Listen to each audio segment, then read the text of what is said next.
যুক্তরাষ্ট্রের বাজারে এককভাবে পোশাক রপ্তানিতে শীর্ষে রয়েছে চীন। যুক্তরাষ্ট্রের সরকারি তথ্য ভান্ডারে সংরক্ষিত শীর্ষ 5 রপ্তানিকারক দেশের পরিসংখ্যান তুলনা করে দেখা যায়, গত বছর চীন গড়ে প্রতি পিস পোশাক $2.62 যুক্তরাষ্ট্রে রপ্তানি করেছে।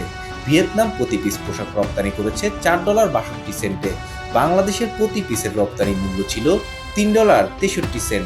যুক্তরাষ্ট্রের বাজারে শীর্ষ 5 রপ্তানিকারক দেশের মধ্যে বেশি দরে পোশাক রপ্তানি করেছে ইন্দোনেশিয়া।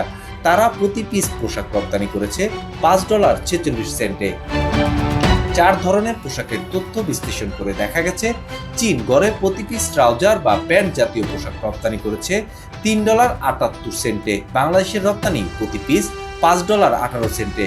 এক্ষেত্রে চীন গত বছর $229 কোটি ট্রাউজার রপ্তানি করেছে। বাংলাদেশের রপ্তানি $307 কোটি। অবশ্য ভিয়েতনাম প্রতি পিস ট্রাউজার $5.84 রপ্তানি করেছে।